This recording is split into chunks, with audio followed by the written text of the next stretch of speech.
So here we have the Nissan Qashqai Tecna on a 16 plate. I'm going to start off by showing you around the outside of the car, and then we'll hop in and run through some controls on the inside. But from the outside you can see that it's a 5-door car with alloy wheels and tinted windows. Let's start off inside the boot and then work our way around the rest of the car from there. As we approach the back of the car, you'll see we have reversing sensors, plenty of boot space as well, along with that 60/40 split folding rear seat. And then the boot space can be further increased by lifting and, if you wish to, removing either of these two tray sections. Okay, so we're just going to work our way back round to the front of the car and then we'll hop in and run through those controls. But now that we've done a full circle of it, you can see that it's in lovely condition the whole way round.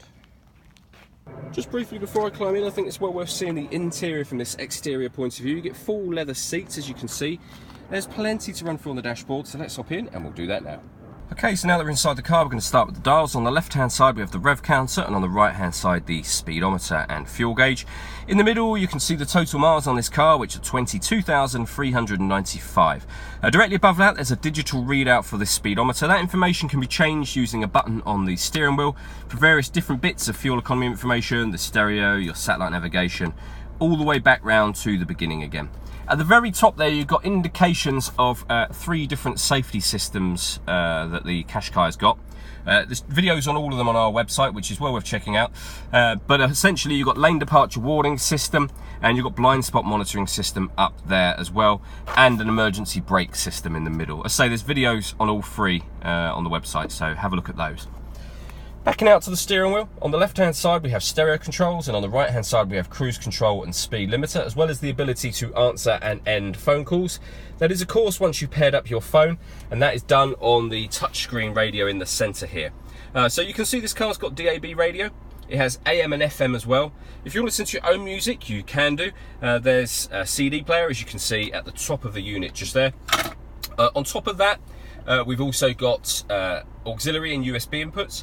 And once you've paired your phone, you have the ability to stream music wirelessly via Bluetooth audio, as well as obviously being able to make and receive phone calls. This car's also got satellite navigation. There's a video showing that working on our website. And it has a 360 parking camera. So if I pop the car into reverse, you'll see the reversing camera and a bird's eye view image of the car, which is a really clever addition. If I press the camera button, we'll have the reversing camera and the front passenger wheel, or just a full reversing camera. If I take the car out of reverse, we'll then have a front-facing camera, or we can have that front-facing camera and that near side wheel. So lots of choices, makes this car incredibly easy to park. Below that, we've got the dual zone climate control. So you can adjust the temperature on either side of the car. Fan speed in the middle here. Once you're happy with those settings, hit that button to turn the air conditioning on, or hit auto, and the car will maintain those temperatures by taking control of the fan speed itself, which you can hear and see it doing now. You can override that at any point in time you wish to. We also have a proper electric heated front screen, as well as the heated rear screen of course. Underneath that we have a 12-volt charging socket under this cap, and a fully automatic electric handbrake.